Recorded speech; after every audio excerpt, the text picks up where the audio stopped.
Support the author and check out his work. I'll link it below in the description. Here's also a short brief on what to expect. One day, a massive black pyramid suddenly appears in the Atlantic, drawing military forces into a vicious siege against inexplicable horrors. As a dwindling team of elite soldiers ventures inside its strange halls, they discover a threat that defies their understanding of the universe.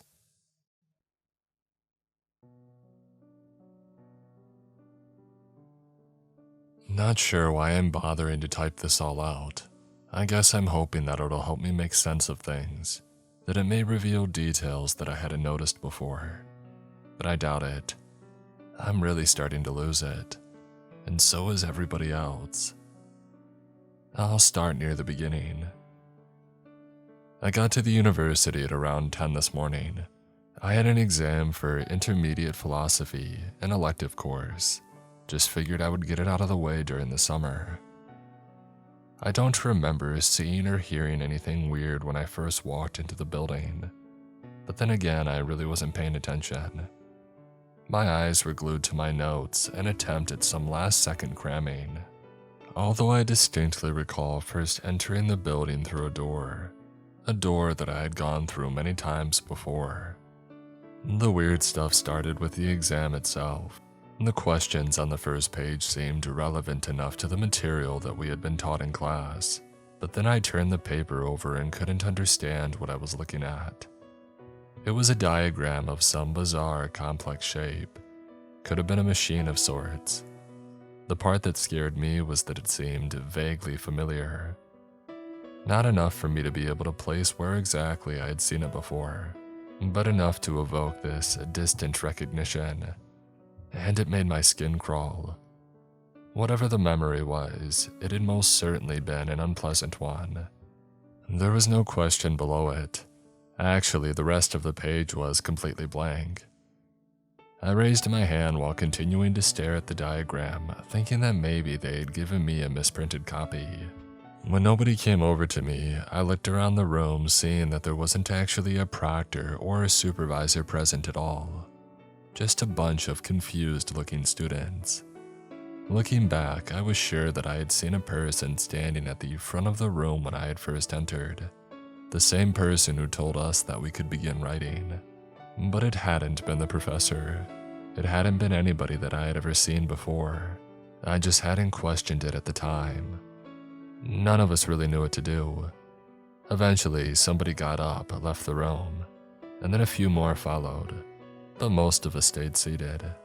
I guess we were still under the assumption that if we left, we would be in trouble. The product of years and years of academic conditioning. After a few minutes, one of the students came back. His eyes were wide. He told us that there was something weird going on, that the doors at the main entrance were now missing. It was a difficult thing to believe, but the guy had said it with such fear and sincerity that it compelled us to stand up and leave the room in order to confirm it. And he happened to be right. Where the doors should have been was just a blank, solid wall. Somebody suggested that it could have been under construction. Everybody else argued that that was impossible. We were in the lecture hall for no more than 20 minutes. What kind of construction starts and ends so suddenly? Of course, the next step was to go and check the other exits, find out whether or not we had actually been trapped here. I knew the layout of the building fairly well, not like the back of my hand, but I had been here enough. It was reasonably large, 3 stories tall, probably a basement as well. I knew that there were 4 different exits, though it wouldn't have surprised me if there were more. After scouring every inch of the first floor, I could feel my heart dropping down into my stomach. Every exit that I had clearly remembered existing before was gone, all replaced by a blank wall. Afterwards, I walked back to the main foyer, where most everybody else had gathered, all of them with this stunned look on their faces. Somebody brought up the fact that all the windows were missing as well. We all looked at her, and then we looked around. She was right. It was something that we hadn't noticed at first because the shock of the missing doors had overridden it. They were all gone, even the large glass panes on the roof. People were shaking their heads, their expressions a mix of confusion and deep distress. Some paced around muttering to themselves. A few of them were cursing out loud. I observed the group. There were maybe around 30 of us. I only recognized a few faces, but that made sense given that I'd barely shown up to any lectures, and I only knew one of their names, Rachel. She was standing separate from everybody else, looking intently at her phone. I had sat beside her during the first class of the semester, where they had forced us to participate in a series of icebreakers. We had exchanged numbers then, but neither of us had reached out afterwards. She noticed me and offered a tight smile. She walked over, asked if I had any cell reception. I checked and saw that I didn't, which wasn't normal. Not that I had ever had good reception in the building, but there had always been at least 1 or 2 bars. Now I had absolutely nothing, as if I were out in the middle of the woods or something. She then asked me if I had internet access. I could see that I was still connected to the university Wi-Fi, though everything seemed to be loading at a snail's pace. She said she was experiencing something similar. She tried sending out some emails to the administration asking what the hell was going on, but they hadn't delivered. I have a friend, James, who was also supposed to be on campus that day to write a different exam. I tried calling him on Instagram, but the connection was too poor for it to go through. Then I tried sending him a message asking him to walk over to the building and tell me what he saw from the outside. The message took a painfully long time to get through, but eventually it did. While we waited for a response, Rachel brought up the fact that there was a bridge on the 2nd floor connecting this building to the earth sciences. With nothing better to do, we went up the stairs in order to check it out. But we weren't the first ones there. A group of 3 was already standing in front of it. They looked like they had just seen a ghost. The blood drained from their faces. When we rounded the corner, we understood why. The bridge was there, but it was dark. Not dark as in the lights weren't working. I mean, there was just nothing there beyond it. A complete absence of everything. An outright void. We couldn't even see a few inches into it before the light was completely smothered. It wasn't even gradual. It just stopped. Staring at it was uncanny. I began to wonder if maybe it was actually just a black wall. I grabbed an empty water bottle out of my backpack, preparing to throw it when one of the other guys told me not to bother. "We've already tried that," he said. "It's not solid. It's not a wall." Rachel asked him if anybody's tried going in there. He shook his head and told her hell no, but that she could be their guest. She stared at it for a long while and it almost looked like she was considering it, but she didn't move. Soon a few more people came up and we caught them up to speed. By now there were about 10 of us just standing in front of it, all waiting for somebody else to go in. A silent tension hung in the air, as if this were some kind of bizarre trap. Eventually, somebody volunteered to check it out. A guy that I didn't recognize at all. Tall, muscular buzz cut, a tattoo of a chainsaw on his arm. Said his name was Arnold. He approached the darkness carefully and stopped a few feet in front of it, and then he just stared ahead. We asked him what he saw. He said nothing at all. He tried using his phone flashlight, but it couldn't pierce even an inch of the gloom. It was clear that he didn't want to go in, but that he had nevertheless committed himself to it. Finally, he moved. He was in there for about 5 seconds before he came sprinting back out. And I mean sprinting like hell, all the way downstairs without sparing a moment to stop and explain what had happened. We looked into the dark, expecting something to come running out after him, but that didn't happen. Nothing moved and nothing made a noise. We went back down to the first floor and found Arnold hauling chairs from the cafeteria into the foyer. Somebody ran up to stop him, but he pushed them away, told them to get lost. He began launching chairs at the drywall, tossing multiple in rapid succession, and then he picked one up and began using it like a blunt tool and smashing away. He had become absolutely feral. Before long, he had excavated a human-sized hole. We ran up to him and tried to calm him down, and he just went harder. Eventually, his body gave up and he was forced to rest. And that's when he finally told us what happened in the bridge. "There were people up there," he said in between long, labored breaths. We glanced at each other and then asked him to explain. He took another deep breath and then told us that almost immediately after he had walked in, he ran into something that was blocking the way. But it wasn't a wall or a random object. It was a person, a group of people, he realized, all standing perfectly still in the dark. He said that he knew they were people because he could feel their skin. But now that he was thinking about it, he wasn't sure that they were actually people at all. Because the skin was cold and clammy, the texture was strange. He said he could hear them breathing, but the exhales were too quick, as if they were panting. He said that their breath smelled like rotting gasoline, whatever that was supposed to be. He said that they were whispering terrible things to him, things about him that they shouldn't have known. Once he recovered enough energy, he was smashing the wall again, and we could do nothing but stand in silence as we watched him. I didn't want to believe any of what he just said, but his fear seemed real. Something had definitely happened to him up there. Soon, a few others picked up chairs and joined him, which led to more, and then Rachel and I had chairs in our hands as well. We spent about an hour smashing away until we realized something wasn't right, because we should have been outside by now. But the wall just kept going, just endless drywall. We measured the distance between where we were now and where the wall started, nearly 10 feet. But maybe our sense of distance was just distorted, so we kept going for another hour. 18 feet now, and it was still the same story. As if they had built an entirely new wall in under 20 minutes, one that was inexplicably thick.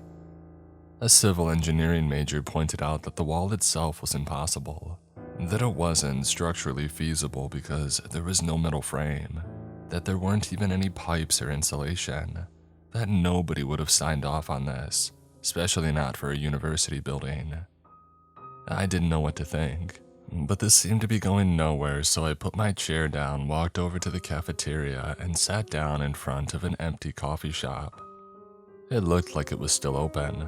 There was a half-filled pot of coffee in the back, pastries and sandwiches displayed in the glass, all the lights still on. It was just devoid of any staff. And then I realized that the only people in the entire building seemed to be the people who had been writing the exam. It was a fact that bothered me so much that I had to force myself not to dwell on it. I was tired and starving, and so I went behind the counter and poured myself some coffee and grabbed one of the sandwiches. A bit later, I was joined by Rachel and a few others. Others had gone off in different directions, likely still in search for another exit. Another group continues trying to break through the wall. Every now and then, they'll walk out of the hole with their shirts drenched in sweat, holding broken chairs. And they'll come over and grab more before going back in. Their expressions are trance-like. I can see that some of their hands are bleeding. As I'm writing this, I got a text back from James. He said that he went to the building and saw us surrounded by cops and police tape. Said that he tried getting up close but was stopped and told that it was a no-go zone, though they had refused to give him an explanation. Said that he saw all the entrances covered by what looked like large white tents, each one guarded by officers wearing body armor and holding rifles. I had been planning on asking him to contact the police. I was hoping that might help, but now I really don't know what to do. It's 10 p.m. We've been in this building for just over 12 hours. By now, we've searched the entire place about a dozen times over, checking every corner, every hallway, every room, coming to the same conclusion every time. On the third floor, we found a maintenance room with a ladder, presumably leading up to the roof. We broke through the hatch, and do you know what we found? A bunch of wet dirt, as if the building had somehow become buried underground. The dirt was at least soft enough that if we were really inclined to, we might be able to crawl up through it. But we're not desperate enough for that. Not yet. We're sitting in the library now. We had moved away from the cafeteria because the group digging into the wall was starting to freak us out. They were looking worse for wear every time they came back out. Faces still dripping with sweat, the skin on their hands slowly tearing away. The cafeteria was running out of chairs. We tried convincing them to stop, told them that they must have excavated hundreds of feet of drywall and yet they were still going nowhere. But they wouldn't listen. They almost seemed possessed, deathly intent on the idea that eventually they would make it out. I got a message from James telling me that there's still police surrounding every inch of the building, that they've expanded the perimeter so that nobody can get a good look at it, that multiple SWAT teams have arrived and he's heard sporadic gunshots ringing through the air. I don't want to say that we've given up, but we really don't know what to do. There's 4 of us here: Rachel, Jason, Amira, and myself. We didn't know Jason or Amira. We just happened to end up together. Most people have split off into smaller groups, though I've also seen a few sitting or standing by themselves. We've been talking a lot, trying to figure it out, to rationalize things. Amira thinks that we've ended up in hell. That explains why everybody else had disappeared. I told her that doesn't make any sense because why us? Why a bunch of university students writing a philosophy exam? She looked at me, asked if I had ever done anything terrible. I told her sure, but so was almost everybody else. So why were we singled out? She didn't respond to that. She then changed the topic and asked us what we had seen on the second page of our exams. I thought about that strange-looking machine, about why it seemed so familiar, but I still couldn't place it. I guess it was some memory that had been buried too deep. Amira told us that the only thing on our paper had been a sketch of a man's face. Middle-aged, disheveled hair, scars all across. She said that she had seen that man before, a long time ago. She had been on a family vacation on a beach somewhere. It was nighttime and she had snuck out of the hotel with a cousin. They were sitting on the sand in the dark, staring out at the ocean, when they saw a figure ahead, sitting waist-deep in the water. Each wave that rolled onto the beach was heavy enough to completely submerge the guy, but this didn't seem to bother him. He just sat there. This entire time they had thought that he was facing towards the ocean, but then the clouds cleared and the moonlight revealed that he was actually looking straight at them, staring with eyes so wide that he had to be forcing them open. She said that he stood up and seconds later he was running towards them. Of course, they immediately began sprinting away, but by the time that Amira got back to the hotel, her friend was no longer there. She told her parents and police were involved. Neither of them were ever found. Jason said that his paper contained only a phone number, 123-456-7890. The same number he had gotten a call from the day that his former roommate had committed suicide. He was in his old apartment working on an assignment when he saw the number pop up on his screen. Bored and curious, he picked it up. He said that the voice on the other end was robotic, genderless. It sounded automated, and the only thing it said was that his roommate Kyle was about to die. He thought it was some messed up prank until he heard a banging noise coming from Kyle's room. He rushed over there and swung open the door.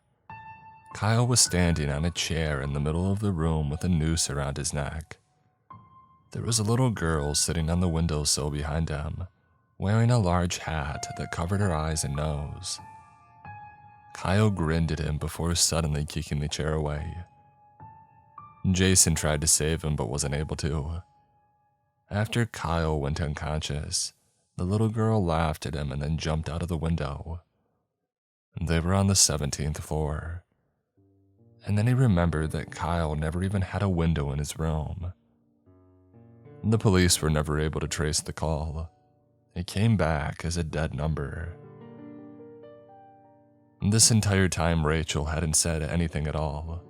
The blood had drained from her skin and she was staring down at the floor. We assured her that she didn't have to talk about it if it made her uncomfortable. She took a deep breath and said that her exam had a Polaroid photo taped to it. A photo of herself in her childhood bedroom, taken from inside the closet. She said that she had a boyfriend in high school named Chris. One night they were both sitting in her room and for whatever reason they began to argue. It turned ugly and then Chris ran into her closet and shut the door. She thought that he was being immature and told him to come out. But he said nothing and just stayed in there. She then walked over and opened the door, but he wasn't there, and her closet was tiny. There was nowhere that he could be hiding. But then she heard a noise coming from above, coming from the ceiling. It sounded like somebody laughing. Not Chris's voice, like an elderly woman's. She closed the door and told her dad what had happened. He called the police and they searched the entire house, but they could neither find Chris nor the woman. Chris was never seen again. And then they all looked at me. I told them that I had seen the diagram of some sort of machine, but that I genuinely couldn't remember what it was supposed to be. I'm not sure if they believed me, but none of them pressed me about it. Of course it freaked me out. Because if those things had happened to them, then what had happened to me? What was my brain trying to erase? Amira suggested that we go back into the exam room so that I could take a look at it, maybe jog my memory. I told her absolutely the hell not, that I had no interest in finding out. But then Rachel said that she was pretty sure she had left her phone charger in that room, so she was going to go over there anyways. We agreed to accompany her. When we got there, we found that somebody had turned the lights off. Problem was, we didn't know exactly where the lights were. Maybe somewhere on the rightmost wall. We walked inside and I was about to turn on my phone flashlight when Rachel stopped me. She told us to be quiet, and so we did. And then we could hear it. The faint sound of several pencils scribbling against paper.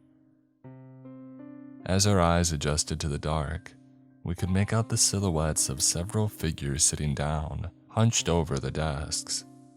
We ran out of there and shut the door behind us and then barricaded it with chairs. On our way back to the library, we passed by the hole in the wall and noticed that it had gone silent. It hadn't been silent for a while. Jason took this to mean that they had finally tunneled their way back outside, that they just hadn't bothered coming back to let us know. I wasn't so sure about that, but he had already ran inside. We followed after him, doing our best to traverse through the crooked and uneven path. It was surprising just how long it stretched on for. But at some point, the air started to become really cold and crisp, and then we could see daylight. Gray and muted, but unmistakable against the darkness. And Jason became ecstatic. He turned around with this huge smile on his face and said that we had done it, that we were going to make it out. But something wasn't right about this, because there shouldn't have been daylight, because it was midnight. He began running faster and we struggled to keep up, but soon the tunnel had reached its end. Soon we were outside, just not anywhere that I recognized, not anywhere we should have been. Somehow, we were now out in the ocean. Thick, dark gray clouds rolled across the sky above. Heavy thunder rumbled in the distance. Rain came down in a light drizzle. In front of us was what looked like a giant metal platform. like a vast, sprawling super grate hovering above the water. I was hesitant to step on it, but I tested it with my foot and it seemed to be sturdy. We walked out onto it and looked around, though it was hard to describe what we saw. It was like a floating city constructed entirely out of steel. The more I looked around, the more uncanny the architecture seemed. The buildings were too pointed, almost sword-like. They were also built in a way that seemed haphazard and nonsensical. There were vast stretches of empty space, but also areas where several buildings converged into one, forming a grotesque-looking metallic behemoth of a structure. They almost looked like giant metal tumors. Some buildings were tall enough to pierce the clouds, while others were no larger than a shed. Some of them were unorthodox shapes. There was a pyramid, a sphere, a pentagon. Some buildings seemed to be hovering in the air without any visible support. There were lights on in some of the windows, though there didn't seem to be anybody around. The air smelled like raw fish, smoke, gasoline. There was a constant grating noise in the background. It sounded like metal being sharpened. Every time lightning flashed above the clouds, we could see the outline of colossal figures in the sky. One of them looked like a human skull, another like a serpent with thousands of tendrils. Jason's expression took a sharp turn from hopeful into unbridled anguish. He knelt down, buried his face in his hands. We tried to pull him up to his feet, but he wouldn't budge. Rachel pointed out somebody in the distance, standing on top of one of the buildings. We thought it could have been Arnold because he was wearing that same red shirt. It looked like he was watching us. We debated whether or not we should try calling out to him, but we decided to stay silent.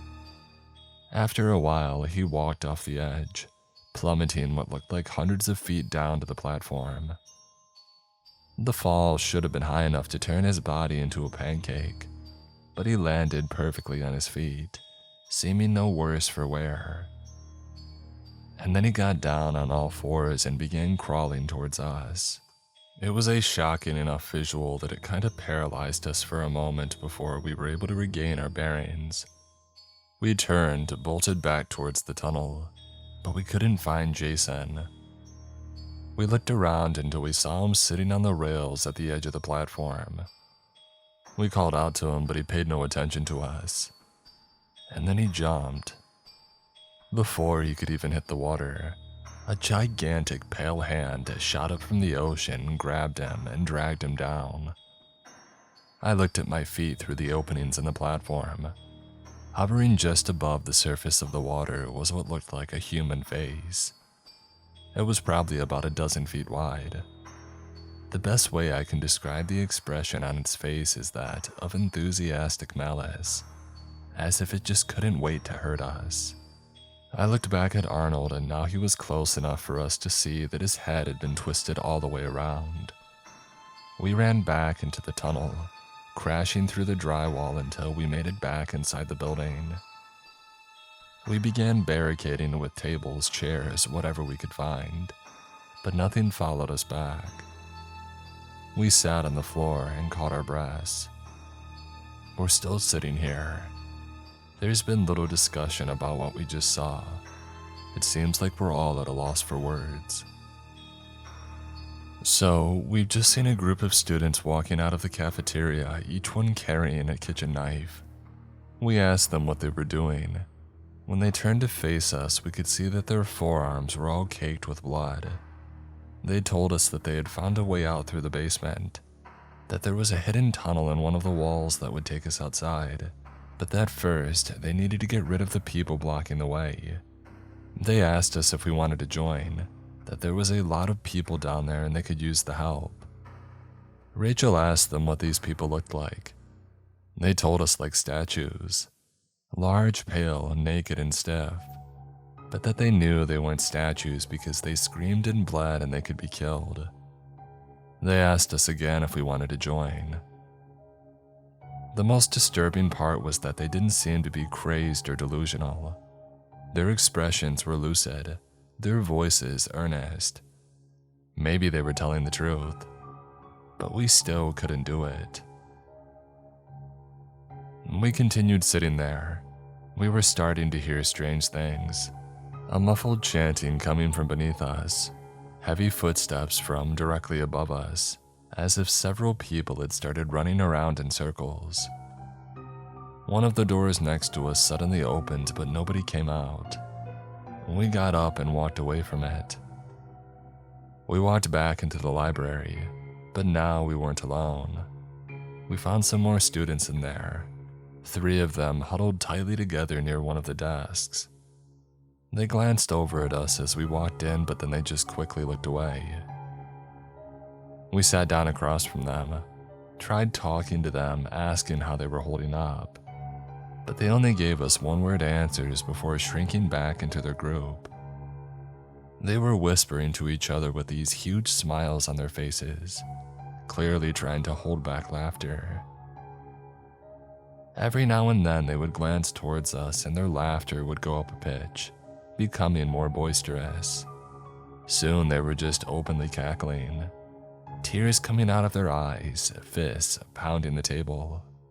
Finally, we snapped and screamed at them, asked them what was supposed to be so funny.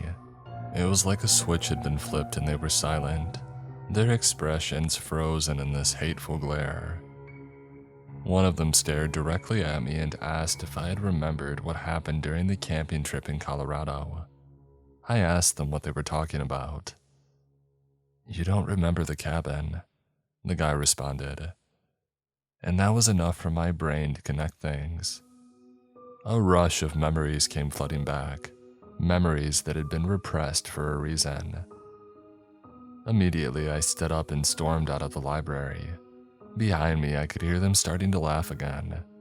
Rachel and Amira followed me out, asking me what that was about. I told them that I now remembered where I had seen that machine. I'm not sure exactly how old I was, maybe my early teens. We were on our annual family camping trip in the mountains. It was my parents, my brother Derek, and myself. One night, Derek and I were walking through the woods while our parents were preparing dinner. It was evening, the sky above a brilliant orange-red as the sun prepared to set. We didn't wander too far from the campsite. We knew the woods well, but not well enough, and we weren't dumb. Which is why we were surprised to find a cabin sitting in the middle of a clearing. We had surveyed the area so thoroughly before setting on a place to pitch our tents that there was almost no chance that we wouldn't have to come across it in the process. But there it was. What we found strange was how well maintained it seemed to be. The wood had yet to start rotting, the paint was immaculate, and the windows were clean. There were even flowers growing out of several colorful pots placed around the entrance. If it had looked like something out of a horror movie instead of some grandma's retirement home, I'm sure that we would have ran back to our parents and told them about it. But instead, we became curious. We took the bait. We walked up to the door and prepared to knock on it, only to find that it was already slightly open. At that moment, I remember feeling a cool wind coming out from the crack. I didn't like it. It frightened me. I told Derek that we should leave, but he waved me off and pushed the door open the rest of the way. The interior of the place didn't match what we had seen outside. It was completely empty. I mean, it was just one large room. No doors, no stairs leading to a strange floor despite there being a balcony above. Peeling walls, dust covering every surface, a heavy smell of mothballs. Everything about it was just a big no way. The only thing inside was the machine. It was just sitting there, a few feet away from the entrance, about the size of a basketball. Once again, I implored Derek to get the hell out of there, but he wasn't listening. He seemed transfixed by the thing, his eyes glued to it as if it were the most fascinating thing in the world. It almost looked like he was in a trance or something. It freaked me out. I tried physically dragging him away, but it was like his feet were glued to the floor. I had to shake him for well over a minute to finally snap him out of it, and we went back to our campsite. Remembering the next part fills me with guilt and regret. We never ended up telling our parents about the cabin. There had been nobody inside, so no danger, right? We forgot about it and ate dinner and went to bed. I woke up in the middle of the night and saw that Derek was no longer in his sleeping bag. I looked around for him, eventually spotting him disappearing into the trees. I grabbed my flashlight and I followed after him, but he was moving fast. I started sprinting, calling out to him and asking him where the hell he was going. I chased him all the way towards the cabin, but he had already gone inside by the time that I had reached the clearing. The door was wide open and there was a dim light emanating from inside. I slowed my pace. I really didn't want to follow him inside, but I continued to inch my way closer. I was only a few feet away when a man appeared inside the doorway, nearly giving me a heart attack.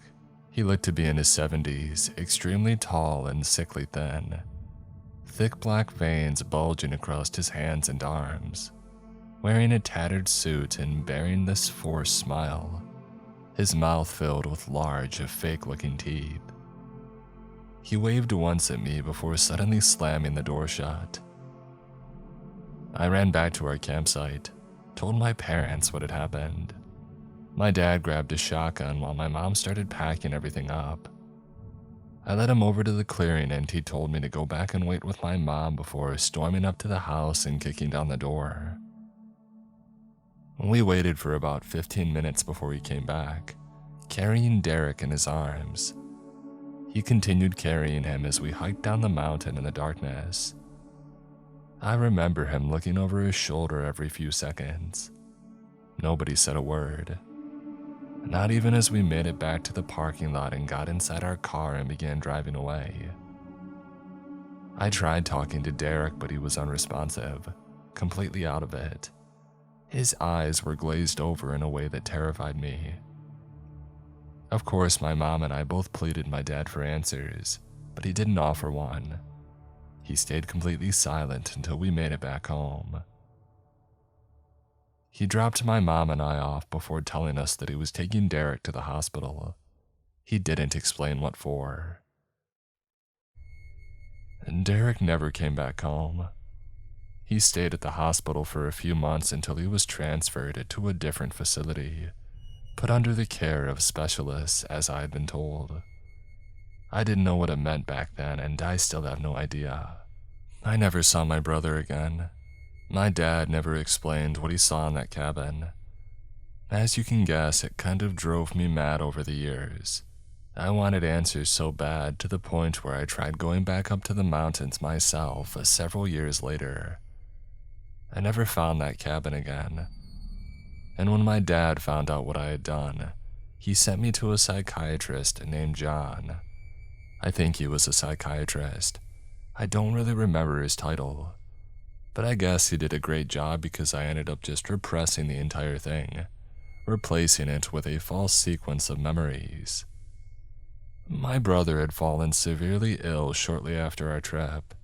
He never recovered from it. This is the story that my brain had run with all these years. And quite frankly, I think I was better off for it. This was a horrible thing to suddenly remember.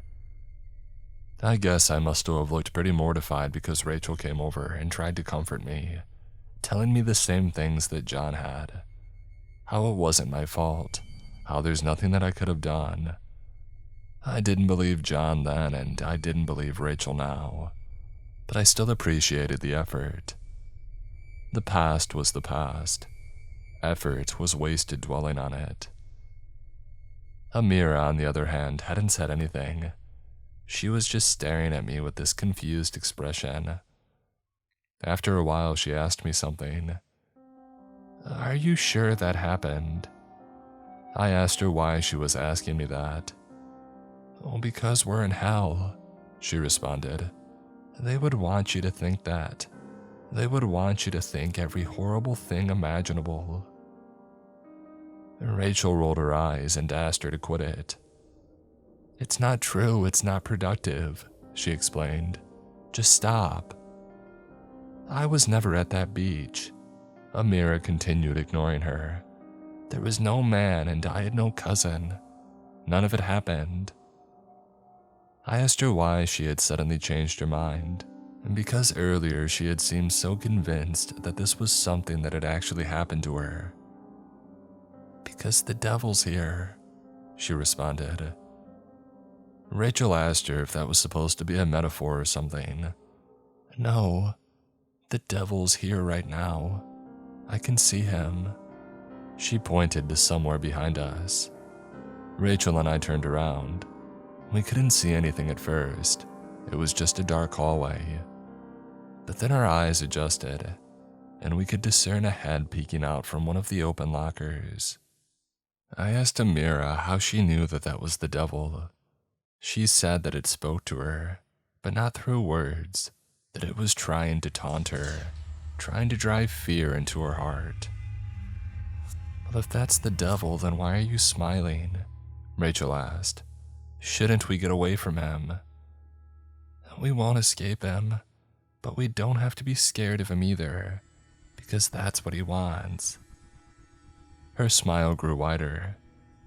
"Just don't give him what he wants and we'll be fine." Rachel shook her head. "What are you going on about?" She grabbed Amira's hand and tried to pull her away from the hallway, but she wouldn't budge. Suddenly, all the locker doors swung open at once. We froze and stared into the dark. "Please," Rachel whispered, now a quiver in her voice. "Don't do this. Let's go." Amira kept smiling. "I'm not afraid." Rachel shook her head and looked at me. "Run," she said, and so we did. We didn't hear any footsteps behind us, but we could hear Amira continuing to shout at the top of her lungs for the devil to come and get her, that she wasn't afraid. It lasted only a few seconds before she went quiet. We didn't really know where to go and nowhere felt particularly safe. There was another library on the second floor, but we would have to move past the bridge to get to it, so we avoided that. We decided to head towards the food court, which was also on the second floor, but all the way on the other end. The closer we got to it, the more we could smell something like burning meat in the air, something getting exponentially stronger with every step that we took. Soon the air had become dark with rancid smoke. We pulled our shirts up over our noses and peeked out from around the corner leading into the court. We could see 5 or 6 of our fellow students sitting in a circle in front of the subway. Laid in between them was what looked like a charred and burning corpse. They were just staring at it, sitting close enough to the flames that they should have been suffocated by it.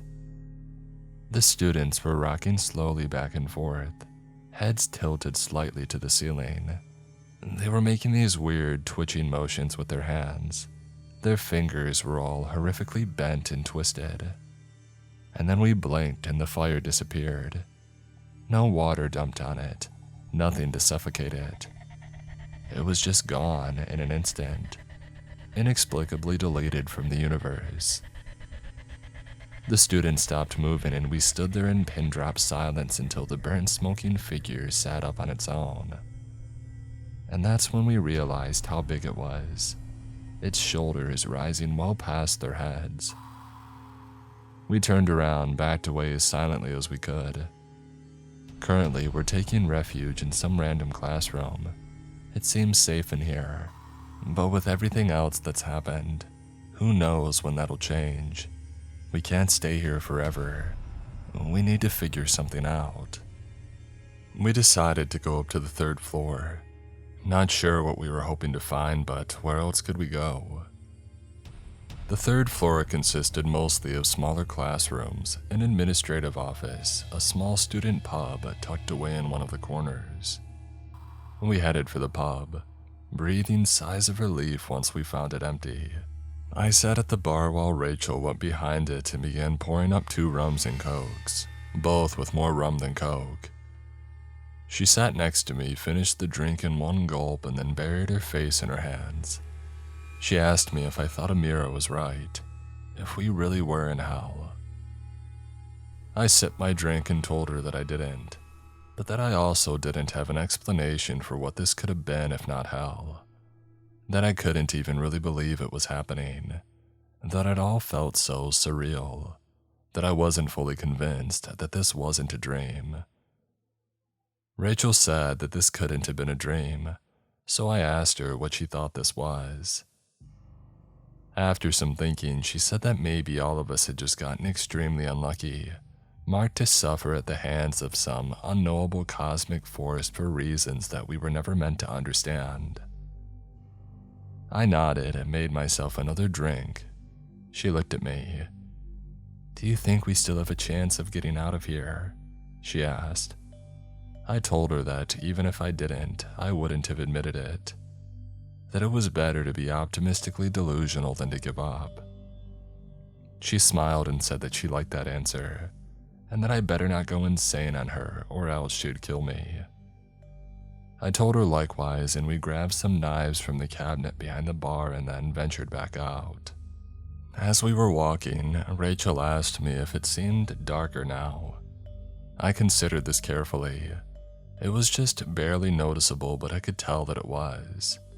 And in a strange way, it wasn't as if the lights themselves had dimmed. More so that it was being smothered by something. The air just seemed thicker, heavier, weighed down by some intangible element. We discovered the source of it when we walked over to the atrium and looked down over the railings at the lower floors. At first, it was hard to understand what we were seeing. It looked like the first floor had been completely submerged by a void. Just a blanket of sheer gloom extending nearly halfway up to the second floor. Thick dark spirals drifted up from it like smoke, gradually spreading through the air. But unlike smoke, it felt cold. Slowly, it was becoming harder to breathe, the air growing saturated by this inscrutable stench. Something sharp, pungent, metallic, as if in an old medicine cabinet had been doused with blood and then lit on fire. We then noticed that it was rising and getting closer to us. Not just the smoke, but the actual darkness itself, as if it were being pumped in from somewhere. It wasn't moving fast, but eventually it would reach us. We backed away from the railing and then stared at each other as if the other person might have an answer, which of course neither of us did. The panic hits much harder when time becomes your enemy, when the threat is so ominous but still yet to be defined. What would happen when it reached us? We were determined not to find out. We took some deep breaths and then settled on a purely logical approach. The darkness was moving up towards us, so how could we escape it? "And by moving up ourselves," Rachel said. I was about to ask her how until I realized where she was going with this. The maintenance room, the hatch, the dirt. Theoretically, it could be a way out, maybe the only way out. I just didn't like it. I wasn't a fan. She asked if I had any other suggestions. I told her that I didn't. I tried to come up with something, but my brain was firing blanks. I looked back over the railing. The darkness was still climbing and getting closer, and now I could see something poking up from it. It was a gigantic head connected to a thick, dark, slimy stalk which was connected to God knows what. It hovered in place for a while before turning up to look at us. It was Jason's head, bloated up to about 10 times the size that it should have been. His skin had become a painful-looking dark purple, his eyes bloodshot and nearly bulging out of their sockets. His mouth was hanging open, his jaw slack to the point of appearing dislocated.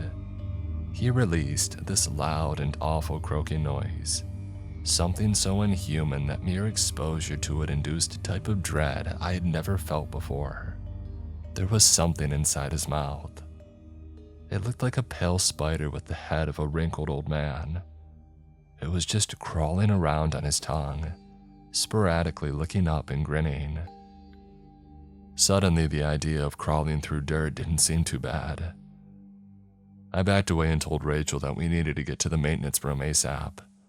I must have looked pretty terrified because she asked me what I had seen down there, and I told her that she didn't want to know, that feeding her curiosity wasn't worth it. She decided to look anyway, and seconds later, we were both running. The maintenance room was all the way on the other end of the building, but if we moved fast, we could get there in just a few minutes. Problem was, we couldn't move very fast. The air had become so thick that we were nearly drowning in it. We had to inhale several large mouthfuls just to get enough oxygen to move forward a few steps. And that was another problem. The air itself was so exceedingly bitter that it was burning our throats and nostrils. The smoke was so heavy that it was hard to keep our eyes open for more than a few seconds before they started stinging like hell. And if all that wasn't enough, the light had been reduced to a fraction of its original brightness. It was hard to tell where we were going at all. But desperation's a pretty powerful force.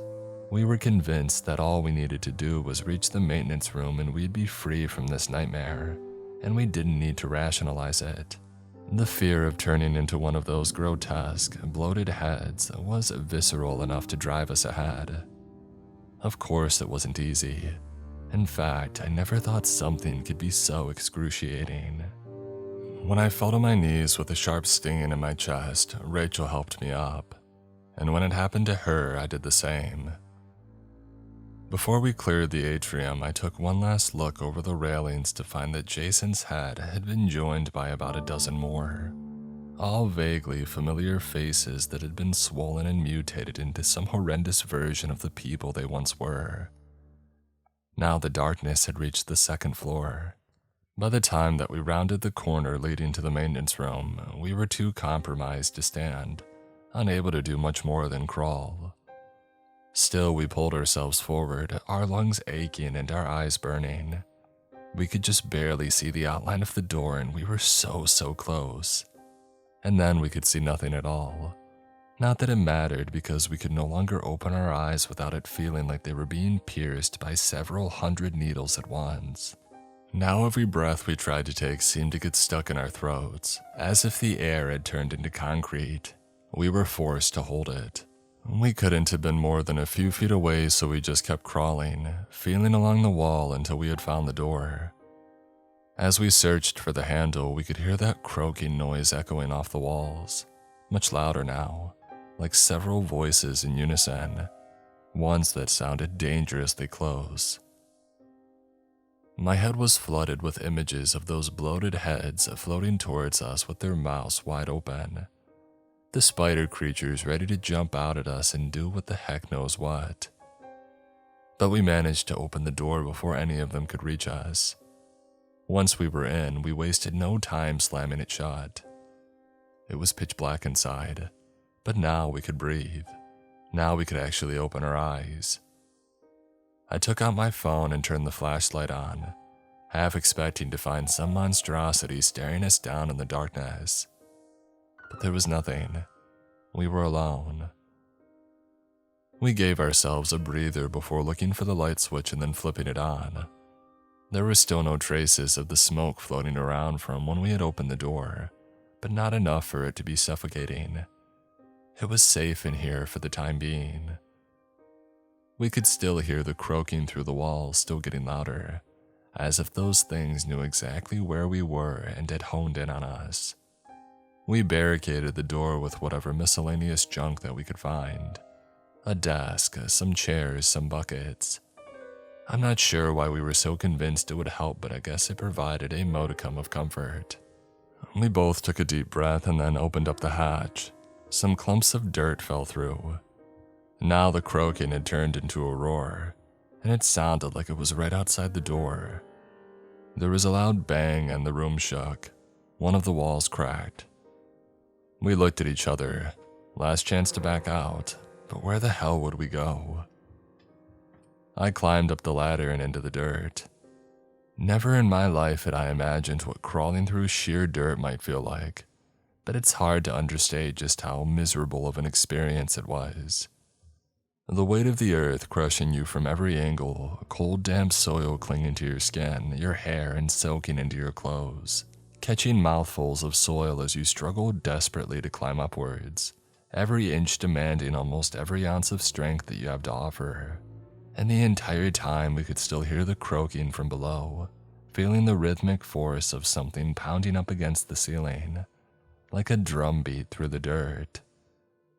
At some point it sounded like something had managed to tear the ceiling apart. We just kept climbing. I lost track of exactly where Rachel was, but I could hear her struggling somewhere close by. I'm not sure how long we crawled for. It may have only been a few minutes, but it also could have been an hour. My arms had never felt so heavy.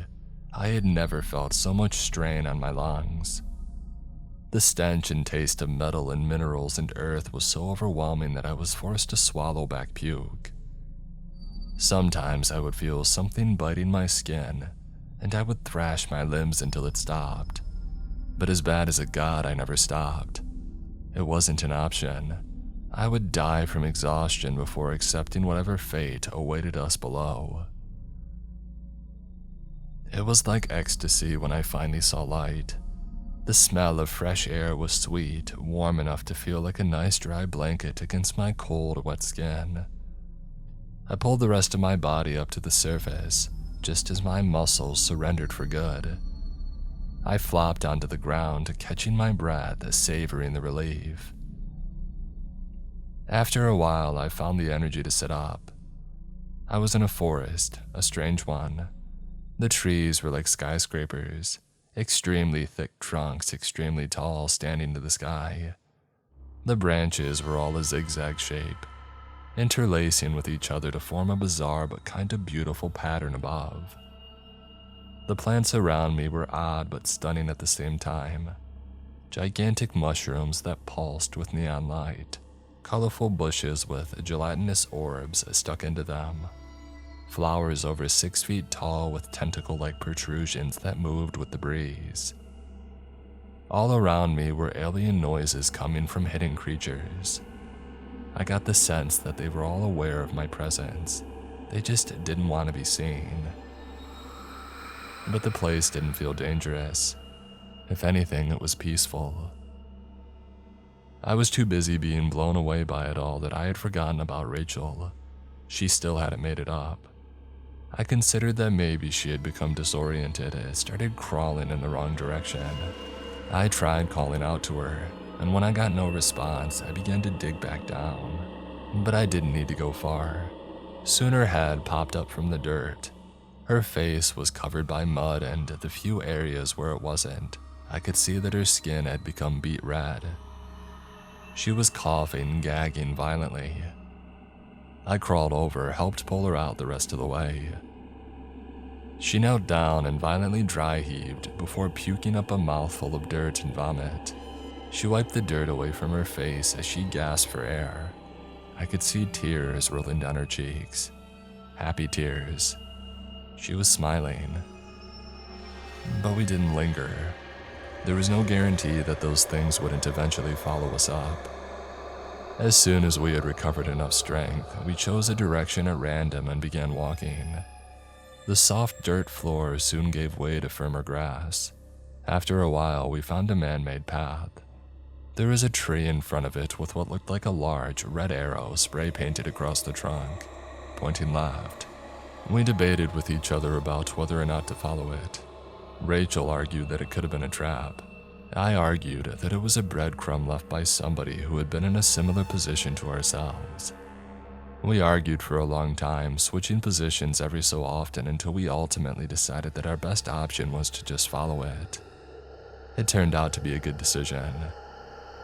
It first led us to a creek with water so unadulterated, so crystal clear that we almost felt bad about using it to wash the dirt from our skin and clothes. There was another message spray painted into the grass in front of it. Drinkable. The water was cold, smooth going down our throats. It tasted vaguely like honey. And then we continued on the path. Whenever it forked into multiple paths, there was always an arrow painted somewhere to guide us. As we walked, we encountered various different creatures. All of them bore some degree of resemblance to animals and insects that we had seen before, but not fully. Their colors were brighter, their skin and fur far more luminous. Their anatomy more beautifully intricate than anything that we were familiar with. A stark contrast from whatever hell we had just escaped. We counted 22 arrows before we finally arrived at a small cabin in a clearing. I suppose the best way to describe it was rustic. A simple structure, somewhat haphazard in appearance, but strangely inviting at the same time. We walked up to the front door, still somewhat wary about entering. We looked to each other and came to a silent agreement that we may as well, and that we've already come so far. We knocked, and when nobody answered, we tried the handle. Inside, it smelled like wood, coffee, cigarettes. The place was bare bones save for a small desk. There was somebody sitting up in the chair behind it, sleeping with his face pointed to the ceiling and his mouth wide open. A young man with messy blonde hair wearing a jacket and jeans. A rifle was laid across his lap, one of his fingers still firm on the trigger. One of his hands was bandaged up. On the desk was a collection of paper, pens, notebooks, knives, boxes of ammunition, a steaming cup. We didn't immediately try and wake him up at the risk of startling the guy and having him pump us full of lead. But we didn't have to. Soon an alarm clock went off and he jolted awake. When he saw us, he shrieked, began fumbling around with the rifle for long enough that we could have ran over and snatched it away if we really wanted to. But we didn't. Once he had gotten it steady in his hands, he stood up and pointed it at us. We put our hands up. He just stared at us for a while before lowering it, letting out a sigh of relief. "Oh, thank God. I'm sorry, it's just that nobody's come through for a long time. I wasn't expecting it." And then he smiled. "I'm glad to see you. I mean, I'm not glad that you're here, but it just gets so lonely sometimes. It's nice to talk to somebody." We asked him where the hell we were. He shook his head and took a long exhale. "I'd be lying if I told you that I understood any of this," he said, "but I'll fill you in on what I can. Just be prepared to listen. It'll take a while." He walked over to a counter at the back of the room upon which sat a pot of steaming black liquid. He poured out 2 cups of it and then walked back over and handed one to each of us. "Black coffee with honey and pure grain alcohol," he told us before sitting back down. "So first things first, I gotta know, where were you guys?" We asked him what he meant. "I mean, where were you when we became trapped? Where all the crazy shit started?" "I was in a parking garage, getting ready to leave work." We told him that we were in a university, which seemed to disappoint him. He said that was boring, that somebody named Hansen had been in an abandoned insane asylum on a remote Arctic island. A journalist trying to uncover evidence of clandestine government experiments. To imagine what kind of stuff he went through. We asked him who Hansen was. He reached into his pocket and pulled out an ancient-looking carton of cigarettes. He struck a match, lit one of them, and took a few drags before answering. "He's a survivor. We all are. And now so are you too."